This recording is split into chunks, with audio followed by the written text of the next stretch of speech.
Okay, so this is a second example of a combination circuit. In this example, we still have our battery, and I think I forgot to put the voltage. This is 12 volts for our battery. And we see that it looks kind of like a parallel circuit. We've got the two branches. The only issue is that on this branch, there are two resistors side by side, and that's kind of more like a series. So in this circuit, we would say R2 and R3 are in series with each other.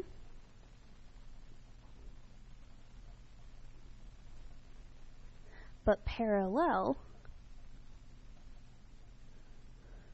with R1. Okay. So we've got R2 and R3 in series because they're next to each other on the same branch, but they're in parallel with R1.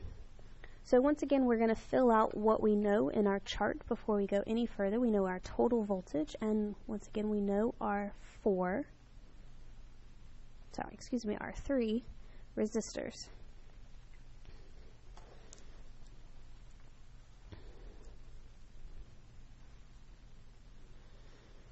Okay. So first thing, if we have all of our resistors, we really should find our total resistance first. Since R2 and R3 are in series with each other, we're simply just going to add them together. And so that gives us our total resistance for 2 and 3 combined. But because we said 2 and 3 are in series but in parallel with number 1, we're going to follow our parallel rules to find our true total.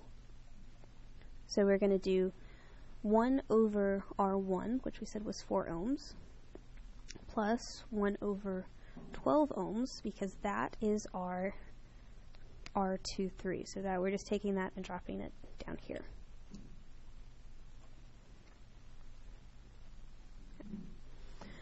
We're going to throw that into our calculator.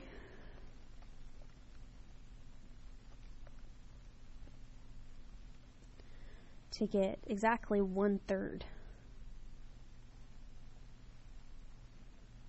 Okay. So to find our total or our equivalent, we're going to do 1 over that decimal place. Remember to keep as many decimals as you possibly can, especially since this is an exact fraction of 1/3.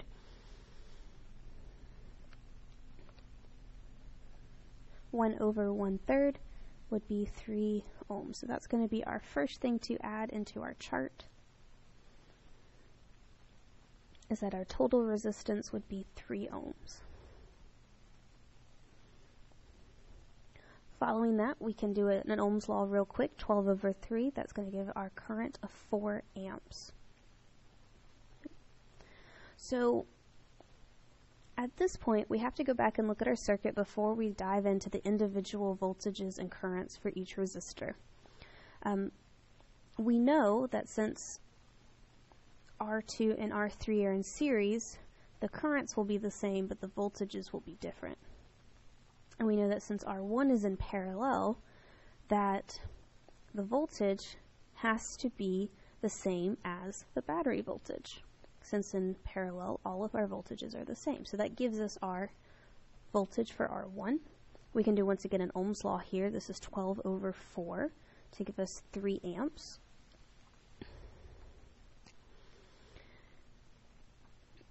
And so once again, the way current works in a parallel circuit is that we're going to have a total of 4 amps come in and a total of 4 amps leave our circuit.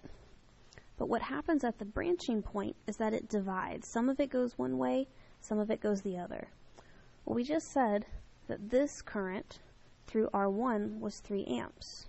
Well, then what's left to go through the other part of our circuit would be a simple 1 amp. Since R2 and R3 are in series with each other, we know that they have to share the same current. Well, then we're left with an Ohm's law situation here. V equals I times R, so 1 times 8 is 8 volts. 1 times 4 is 4 volts. Now notice, 8 plus 4 equals what? 12. And that makes sense because this is a whole branch of our parallel circuit. They just happen to be in series with each other. Series, the voltage adds up to the total. Well, in this case, our total is 12.